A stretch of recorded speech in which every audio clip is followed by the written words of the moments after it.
Okay, so we've validated that the system messages have been passed to the agent as we expected. So let's take a look why we think we're getting the same failures again. These seem to be quite stubborn ones to fix. So yeah, let's take a look if the failure mode is the same as it has been for the last few iterations.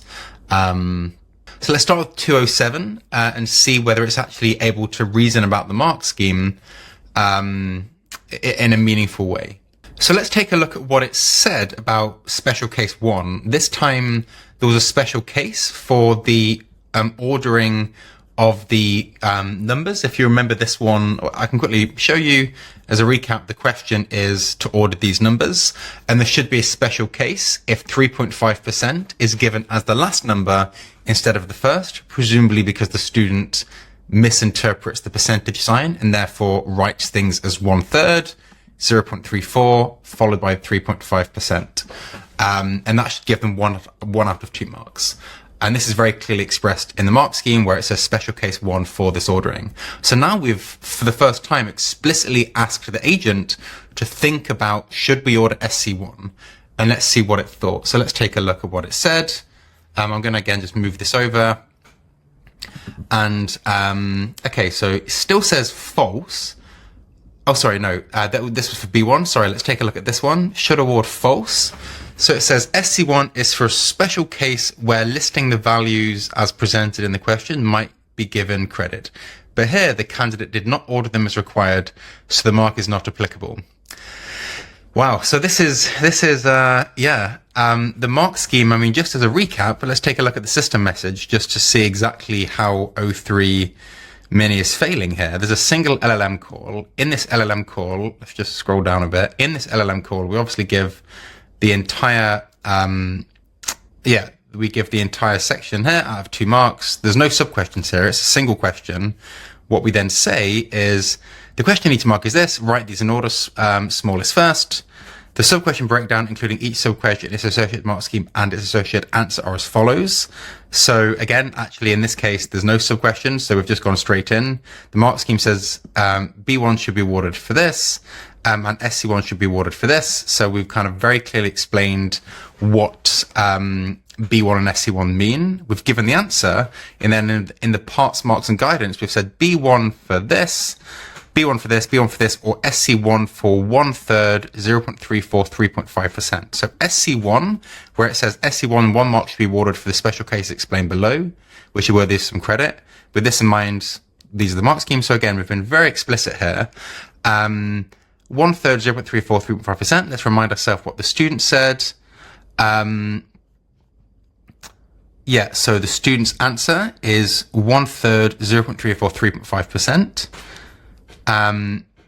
Okay, and then you should populate the reasoning field with your general thoughts for each mark in the mark scheme and also a decision whether they should be awarded. These aren't necessarily cumulative with regards to this, blah, blah, blah.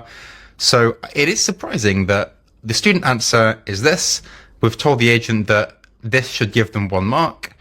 We've asked them to get the number of marks, and the output still is telling us it's for a special case, but they did not order them as required, so it's not applicable. So again, O3 Mini is very good at some things, but following basic instructions is not always one of them. Okay, so it's making me think that maybe we need to just get the agent to think about one thing at a time.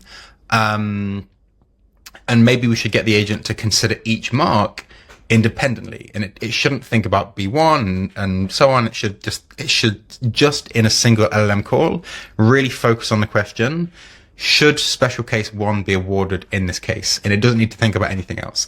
That might help it to not make this kind of silly mistake that it seems to keep making even when we really try to guide it along. Okay, so and again, like the other thing this might help with is questions like this, right, where we have a lot of sub-questions. We have we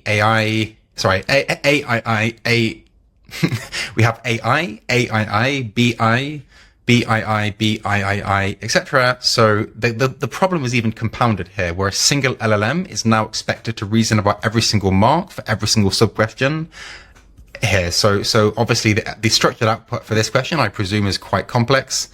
I mean, we can see here the outputs of the entire call agent. If we go and look at the actual singular LLM call at the end of all of this.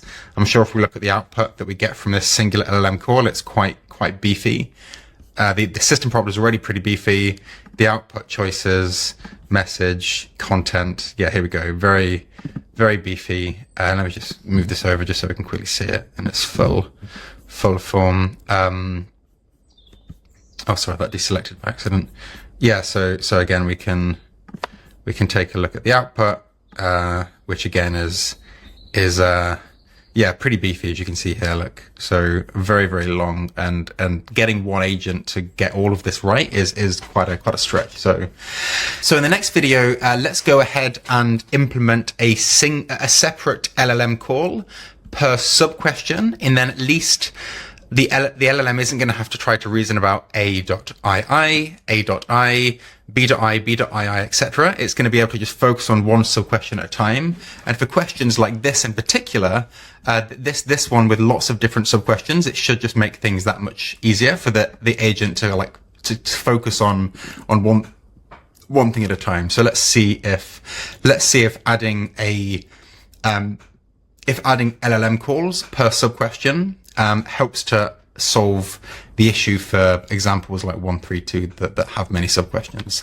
It wouldn't solve the issue we saw for 207, obviously, because that didn't have sub question structures, but we can try to solve that on a future iteration. But yeah, that's it for this video, just doing a bit of analysis on why things are failing. In the next video, let's get implementing it. Yeah, thanks a lot for watching, and I'll see you in the next video. Bye for now.